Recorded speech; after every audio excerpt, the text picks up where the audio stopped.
Hi friends, മൂൺഫേസ് ട്രിപ്സിൻ്റെ പുതിയൊരു വീഡിയോയിലേക്ക് എല്ലാവർക്കും സ്വാഗതം. ഇന്നും ഞാൻ വന്നിരിക്കുന്നത് ഒരു വെള്ളച്ചാട്ടത്തിൻ്റെ വീഡിയോയുമായിട്ടാണ്. ആ വെള്ളച്ചാട്ടത്തിൻ്റെ വിശേഷങ്ങളാണ് ഇന്നത്തെ വീഡിയോയിൽ ഞാൻ നിങ്ങളുമായി പങ്കുവയ്ക്കുന്നത്.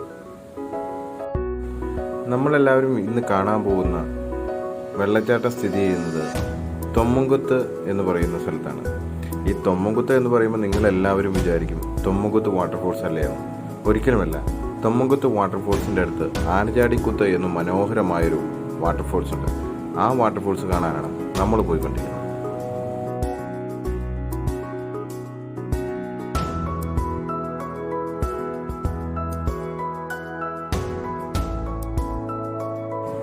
ഈ ആനചാടിക്കുത്ത് എന്നുള്ള പേര് കേട്ടപ്പോൾ ശരിക്കും പറഞ്ഞ ഒരു കൗതുകം തോന്നി. അങ്ങനെ ഒരു കൗതുകം തോന്നിയതിൻ്റെ പശ്ചാത്തലത്തിൽ ഞാൻ ഈ പേരെങ്ങനെയാണ് വീണത് എന്നതിനെക്കുറിച്ചൊരു ചെറിയ അന്വേഷണം നടത്തി. ആ അന്വേഷണത്തിൽ നിന്ന് എനിക്ക് മനസ്സിലാക്കാൻ സാധിച്ചത് ഈ ആനചാടിക്കുത്തിൻ്റെ മുകളിൽ നിന്ന് രണ്ട് ആനകൾ തമ്മിൽ തർക്കമുണ്ടായി താഴത്തേക്ക് വീഴുകയുണ്ടായി എന്നറിയാൻ കഴിയും.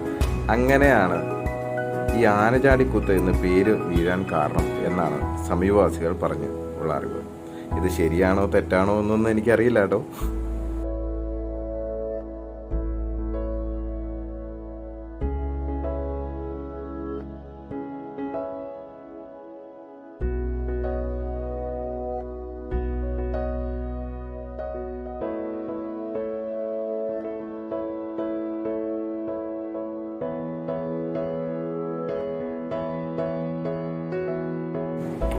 നമ്മളെല്ലാവരും തന്നെ വെള്ളച്ചാട്ടങ്ങളിൽ കുളിക്കാൻ ഒരുപാട് ഇഷ്ടപ്പെടുന്നവരും ആഗ്രഹിക്കുന്നവരൊക്കെയാണ്.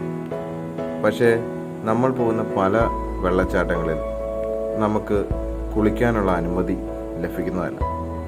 കാരണം അവിടെയൊക്കെ ഒരുപാട് സുരക്ഷാ പ്രശ്നങ്ങൾ കൊണ്ട് നമ്മളെ പല സ്ഥലങ്ങളിലും വെള്ളത്തിലിറങ്ങാനോ കുളിക്കാനോ ഒന്നും അനുവദിക്കാറില്ല.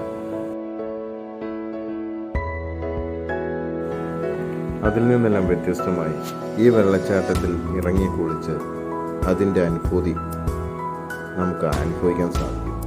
ഇതാണ് ഈ ആനചാടിക്കുത്തിൻ്റെ ഏറ്റവും വലിയ സവിശേഷതകൾ.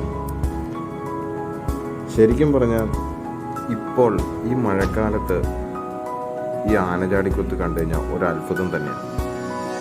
കാരണം അത്രയധികം ശക്തമായ രീതിയിലുള്ള വെള്ളച്ചാട്ടം ഇപ്പോൾ നിലവിലുണ്ട്. ശരിക്കും വേനൽക്കാലത്ത് ഇവിടെ വരുന്നത് കൊണ്ട് ഒരുപാട് ഗുണങ്ങളൊന്നും കിട്ടുന്നില്ല. നമുക്ക് ശരിക്കും ഈ വെള്ളച്ചാട്ടം ആസ്വദിക്കാൻ സാധിക്കില്ല. പക്ഷേ മഴക്കാലത്ത് വന്നു കഴിഞ്ഞാൽ ഇതിൻ്റെ ഫീല് നമുക്ക് പറഞ്ഞറിയിക്കാൻ സാധിക്കുന്നതിലും അപ്പുറത്താണ്.